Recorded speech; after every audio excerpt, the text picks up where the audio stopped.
Hi, and welcome. You're listening to the X22 Report. My name is Dave, and this is episode 1906A, and today's date is July 2nd, 2019, and the title of the episode is Destruction of the Central Bank Includes the IRS.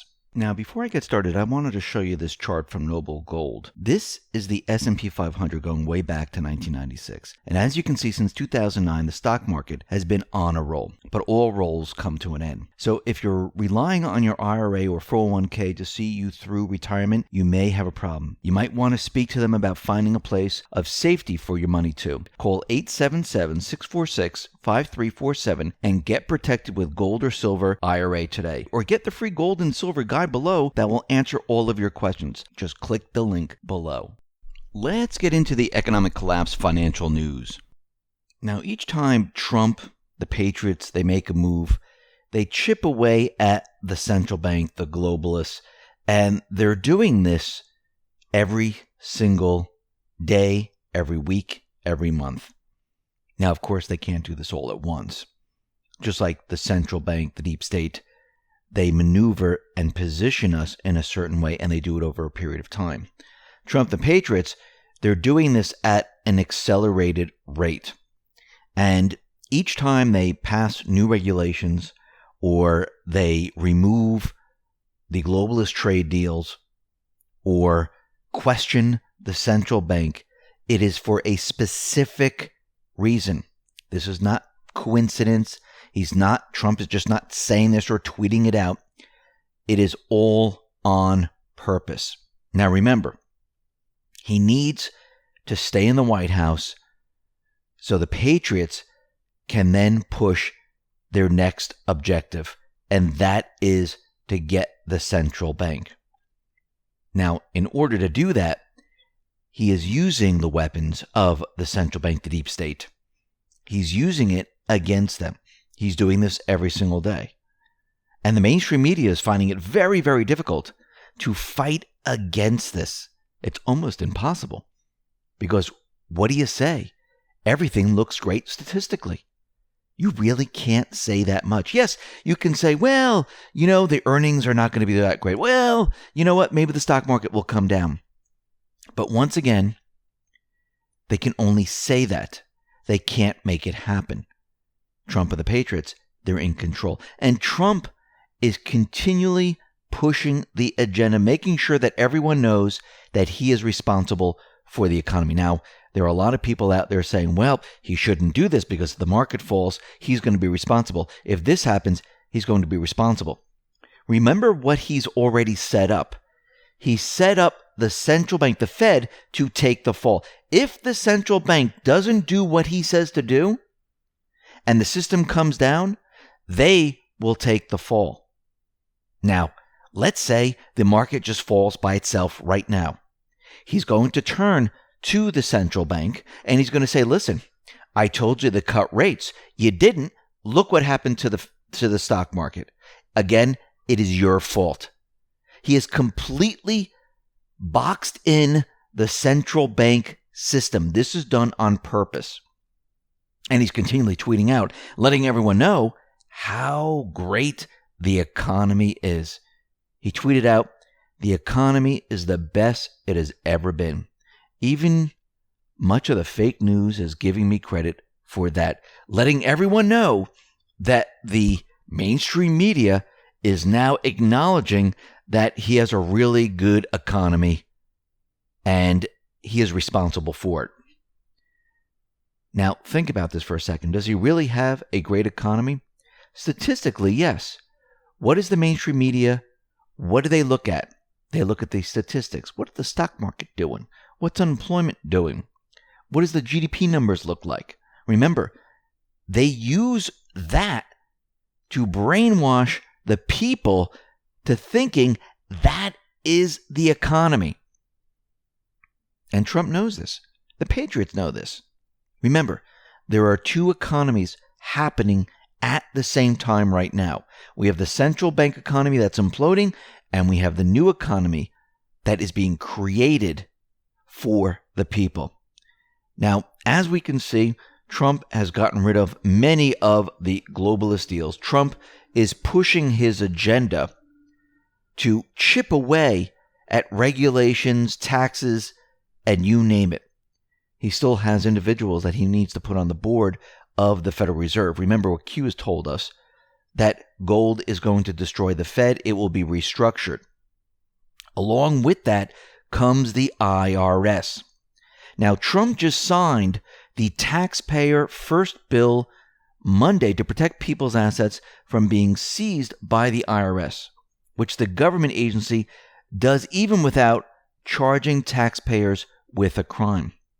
He went on to say, "We just finished signing the important signing of the taxpayer first bill, the IRS taxpayer first, which is a tremendous thing for our citizens having to deal with the IRS. It streamlines, and so many other changes are made.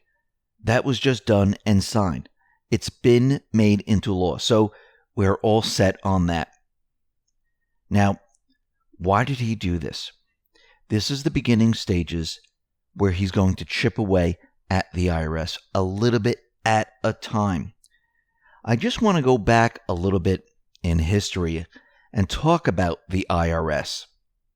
Now, if we go back to July 1862, during the American Civil War, Abraham Lincoln and Congress passed the Revenue Act of 1862, creating the Office of Commissioner of Internal Revenue and enacting a temporary income tax to pay war expenses. The Revenue Act of 1862 was passed as an emergency and temporary wartime tax. It copied a relatively new British system of income taxation instead of trade and property taxation. The first income tax was passed in 1862. The initial rate was about 3% on income over $800, which exempted most wage earners. In 1862, the rate was 3% on income between $600 and $10,000 and 5% on income over $10,000. In 1864, the rate was 5% on income between $600 and $5,000, 7.5% on income between $5,000 and $10,000, and 10% on income $10,000 and above. By the end of the war, 10% of Union households had paid some form of income tax, and the Union raised 21% of its war revenue through the income taxes. Now remember, this was a temporary tax to pay for the war. So after the Civil War, Reconstruction, railroads, and transforming the North and South war machines towards peacetime required public funding. However, in 1872, 7 years after the war, lawmakers allowed the temporary Civil War income tax to expire. Income taxes evolved, but in 1894, the Supreme Court declared the income tax of 1894 unconstitutional in Pollock v. Farmers Loan and Trust Company, a decision that contradicted Hilton v. the United States. The federal government scrambled to raise money, and the income tax was abolished. Now, in 1906, with the election of Theodore Roosevelt, and later his successor William Howard Taft, the United States saw a popular movement for tax reform. Was this really a movement for tax reform, or was it the central bankers coming in and pushing their agenda? Remember, they plan this way in advance, and they create the illusion that the people want this, that we need this. So the movement culminated during the then candidate Woodrow Wilson's election of 1912, and in February of 1913, the ratification of what? The 16th Amendment to the United States was then ratified, or some people saying that it was never ratified. And this said that the Congress shall have power to lay and collect taxes on incomes from whatever source derived without apportionment among the several states and without regard to any census or enumeration. This granted Congress the specific power to impose an income tax without regard to apportionment among the states by population. By February 19, 1913, 36 states had ratified the change to the Constitution. It was further ratified by 6 more states by March. Of the 48 states at the time, 42 ratified it. Connecticut, Rhode Island, and Utah rejected the amendment. Pennsylvania, Virginia, Florida did not take up the issue. So what we had happening here is we had the Federal Reserve, which came into power, and then we had the 16th Amendment, which allowed taxes to be collected. Now, in the first year after ratification of the 16th Amendment, no taxes were collected. Instead, taxpayers simply completed the form and the IRS checked the form for accuracy. The IRS's workload jumped by tenfold, triggering a massive restructuring. Professional tax collectors began to replace a system of patronage appointments. The IRS doubled its staff, but was still processing 1917 returns in 1919. They started to ramp this up. All of this was created at the same time because the central bankers, they needed to collect taxes from the people in order to pay the interest on the debt when the government borrowed the currency. All of this was done at the same time. So the IRS and the central bank, they go hand in hand. Trump will need to completely undo this. And remember, when this all started, they said, oh, don't worry. Only the wealthy will have to pay this tax. Everyone else won't. And this was like this for many, many years. But then they said, okay, now we need the upper class to pay some taxes. Then we need the middle class. Then we need the low middle class. Then we need the poor. And before you knew it, everyone was paying taxes. And what happened after that? They created more and more laws where you had to pay more and more taxes. Why? Because the debt load got larger and larger and larger. Fast forward to 1971 when we came off of sound money. What happened? Well, the central bank was allowed to create currency anytime they wanted because the government was going to borrow, which meant there was going to be more debt. The debt skyrocketed, so they had to create new tax laws, and they had to increase taxes. And this went on for many, many years, and here we are today. Trump and the Patriots and other leaders around the world, they understand what the central bank is. They realize that this system does not work for the people. That's why Nigel Farage is out there saying, listen, the globalists and the non-elected leaders of the EU, they can't tell us what to do. They're non-elected leaders of a central bank system. We need to report to the people. We also need sound money. Governments and the people should not be borrowing the currency with interest attached. Everything is about to change. The Patriots and many other leaders around the world, they're setting up to go after the central bank system, which will then in turn take down the IRS. What we are witnessing today is the destruction of a central bank system that was created back in 1913 against what the Constitution, against what the Founding Fathers actually wanted.